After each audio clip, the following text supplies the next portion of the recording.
America के इतिहास में ना एक ऐसा दरिंदा हुआ जो दशकों तक कानून को चकमा देता रहा।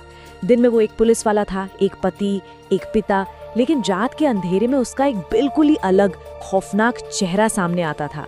आज हम बात करने वाले हैं गोल्डन स्टेट किलर की, जिसका असली नाम था जोसेफ जेम्स डिएंजेलो जूनियर। जरा एक पल के लिए सोचिए, क्या हो अगर हमारे रक्षक ही भक्षक बन जाएं? मतलब जिनकी जिम्मेदारी हमारी हिफाजत करना है, वही हमारा शिकार करने लगे। सुनने में ही कितना डरावना लगता है ना। यही सवाल गोल्डन स्टेट किलर केस का सबसे खौफनाक सच है। तो उसके आतंक का ये सिलसिला शुरू हुआ 120 से भी ज्यादा चोरियों से। सोचिए, कैलिफोर्निया के न जाने कितने घरों में वो घुसा। लोगों की वो जगह जहां वो सबसे महफूज महसूस करते हैं, उससे उसने एक बुरे डरावने सपने में बदल दिया था। लेकिन बात सिर्फ चोरी तक ही नहीं रुकी। जल्द ही उसने 50 से भी ज्यादा बार महिलाओं पर हमला किया। और ये सिर्फ एक नंबर नहीं है, ये 50 से ज्यादा जिंदगियों की कहानी है जिन्हें उस दरिंदे ने हमेशा के लिए तबाह कर दिया। और फिर उसका आतंक अपने सबसे खौफनाक मुकाम पर पहुंच गया। 13 हत्याएं, 13 बेगुनाह लोग जिनकी जिंदगी उसने बड़ी बेरहमी से छीन ली। ये नंबर्स सिर्फ नंबर्स नहीं हैं, ये एक ही इंसान के फैलाए हुए आतंक की एक बहुत ही दर्दनाक दास्तां है। तो सवाल ये उठता है कि आखिर था कौन ये दरिंदा जो इतने सालों तक कानून के साथ लुका छिपी खेलता रहा? चलिए अब इसी हैरान कर देने वाली सच्चाई पर से पर्दा उठाते हैं कि कैसे एक पुलिस वाला ही एक खूंखार दरिंदा बन गया। देखिए, यही वो बात है जो इस पूरी कहानी को सबसे ज्यादा डरावना बना देती है। जोसेफ डिएंजेलो कोई मामूली क्रिमिनल नहीं था। वो अमेरिकन नेवी में रह चुका था, एक पुलिस ऑफिसर था। मतलब सोचिए, जिस इंसान पर लोगों को बचाने की जिम्मेदारी थी, वही रात के अंधेरे में उनका सबसे बड़ा दुश्मन बन बैठा था। और पता है, उसका पुलिस वाला होना ही उसे सबसे ज्यादा खतरनाक बनाता था। ये उसके लिए एक तरह का एडवांटेज था। उसे पुलिस की इन्वेस्टिगेशन के सारे तौर तरीके पता थे, वो सबूत मिटाने में माहिर था, और उसे ये भी पता था कि अपने विक्टिम्स को साइकोलॉजिकली यानी मानसिक रूप से कैसे तोड़ना है। बस अपने इसी इनसाइडर नॉलेज का इस्तेमाल करके वो सालों साल कानून से एक कदम आगे चलता रहा। तो आखिर इस दहशत की शुरुआत हुई कैसे? कैसे एक मामूली चोर एक रेपिस्ट बना और फिर एक बेरहम कातिल बन गया? चलिए इसकी पूरी कहानी देखते हैं। उसके जुर्म करने का तरीका ना वक्त के साथ और खतरनाक होता गया। देखिए, 1974 में वो विसेलिया रेंसेकर के नाम से सिर्फ चोरियां करता था। फिर 1976 आते आते वो ईस्ट एरिया रेपिस्ट बन गया, और 1980 के दशक में तो उसने हद ही पार कर दी। उसने हत्याएं शुरू कर दी, और तभी उसे नाम मिला गोल्डन स्टेट किलर। उसका काम करने का तरीका, मतलब उसका जो पैटर्न था, वो बेहद क्रूर और दिमाग को झकझोर देने वाला था।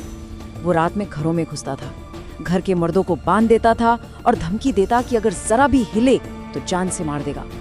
इसके बाद वो घर की महिलाओं पर हमला करता, घर से कुछ पर्सनल चीजें जैसे औरतों के अंडरगारमेंट्स चुराता, और हद तो ये थी कि कई बार वो सालों बाद भी अपने विक्टिम्स को फोन करके डराता था। सोचिए जरा।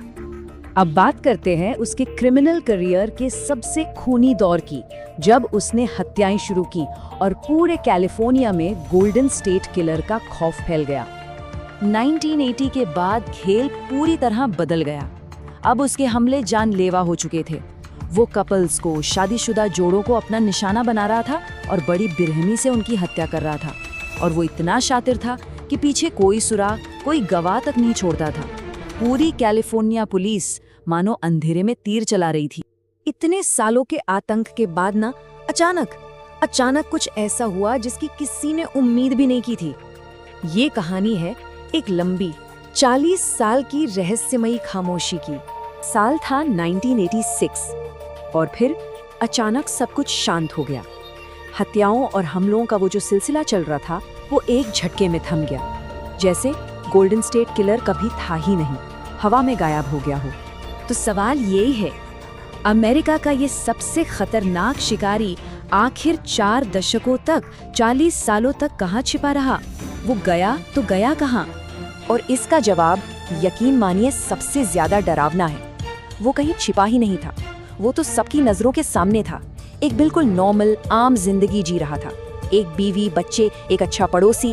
किसी ने किसी ने सपने में भी नहीं सोचा होगा कि उनके बगल में रहने वाला ये साधारण सा आदमी ही असल में वो शैतान है। दशकों तक ये राज राज ही बना रहा, लेकिन फिर साइंस और टेक्नोलॉजी ने इस पूरी कहानी का रुख ही मोड़ दिया और डीएनए ने आखिरकार उस शैतान को बेनकाब कर ही दिया।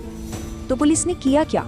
उन्होंने दशकों पुराने क्राइम सीन से मिले डीएनए को उठाया और उसे एक पब्लिक जीनोलॉजी वेबसाइट पर अपलोड कर दिया। कमाल की बात ये हुई कि इसके जरिए उन्हें कातिल का एक दूर का रिश्तेदार मिल गया। बस फिर क्या था, उन्होंने एक पूरा फैमिली ट्री बनाया और उसकी कड़ियां जोड़ते जोड़ते वो सीधे पहुंच गए जोसेफ डिएंजेलो तक। ये सच में कमाल की पुलिस जांच थी। और आखिरकार वो दिन आया। 24 अप्रैल 2018 को जोसेफ डिएंजेलो को उसके ही घर से गिरफ्तार कर लिया गया। 2020 में उसने अपने सारे गुनाह कबूल कर लिए और उसे बिना पैरोल के उम्र कैद की सजा सुनाई गई। कहते हैं कोर्ट में उसके चेहरे पर पछतावे का एक शिकन तक नहीं था। और फिर 2023 में वो अपने सारे राज लेकर जेल में ही मर गई। तो आखिर गोल्डन स्टेट किलर की कहानी इतनी खौफनाक क्यों है? पहली बात, वो एक पुलिस वाला था। दूसरी, वो 40 से ज्यादा सालों तक पकड़ में नहीं आया। वो अपने विक्टिम्स के साथ बहुत ही क्रूर दिमागी खेल खेलता था। और सबसे बड़ी बात, वो एक ऐसी टेक्नोलॉजी से पकड़ा गया जो उसके जुर्म करने के टाइम पर मौजूद ही नहीं थी। और ये कहानी हमें एक आखिरी सवाल के साथ छोड़ जाती है। सोच कर देखिए, अगर आज की ये मॉडर्न डीएनए टेक्नोलॉजी नहीं होती तो क्या ये भयानक राज हमेशा हमेशा के लिए दफन ही रह जाता?